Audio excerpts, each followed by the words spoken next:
English premier লিগের club Sunderland থেকে সরাসরি বাংলাদেশের বসুন্ধরা কিংস। গত জুলাইয়ে কিউবা মিচেলসের সেই দলবদল কাঁপিয়ে দিয়েছিল দেশের ফুটবল অঙ্গন।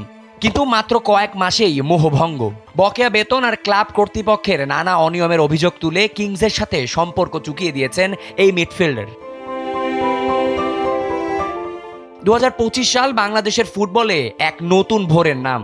বিশেষ করে হামজা চৌধুরীর মতো তারকা যখন লাল সবুজের জার্সি গায়ে জড়ালেন, তখন সেই আলোয় নতুন স্বপ্ন দেখেছিলেন কিউবা মিচেলসও। কিন্তু স্বপ্ন আর বাস্তবের দূরত্বটা কি মিচেলস বুঝতে পেরেছিলেন?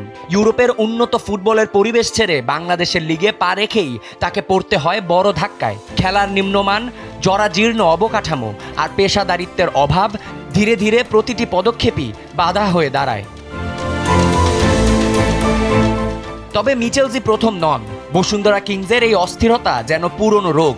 এর আগে ফিনল্যান্ড প্রবাসী ফুটবলার তারেক কাজীও একই ধরনের তিক্ত অভিজ্ঞতার মুখোমুখি হয়ে ছেড়েছিলেন কিংসের ডেরা।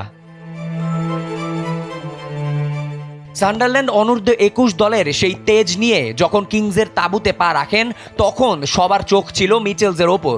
প্রত্যাশা ছিল তিনি হবেন মাঝমাঠের জেনারেল। কিন্তু মাঠের লড়াই শুরু হতেই দেখা গেল ভিন্ন চিত্র।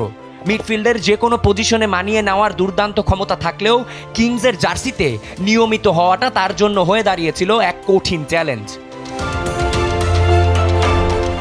কিংস থেকে বিদায় নেওয়ার সময় মিচেলস মনে করিয়ে দিলেন, ন্যায্য পাওনা আর পেশাদার আচরণের দাবি তোলা কোনো অপরাধ নয়।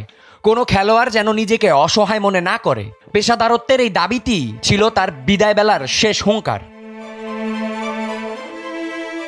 এর আগে গত 13ই নভেম্বর নেপালের বিপক্ষে প্রীতি ম্যাচ দিয়ে লাল সবুজের জার্সিতে অভিষেক হয়েছিল মিচেলসের। সেই বিকেলে বদলি হিসেবে মাঠে নেমে যখন ঘাস ছুঁয়েছিলেন, তখন হয়তো ভেবেছিলেন এটাই এক নতুন শুরুর গল্প।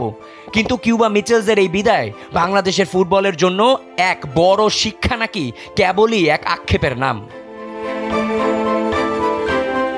ডেস্ক রিপোর্ট, সময়ের আলো।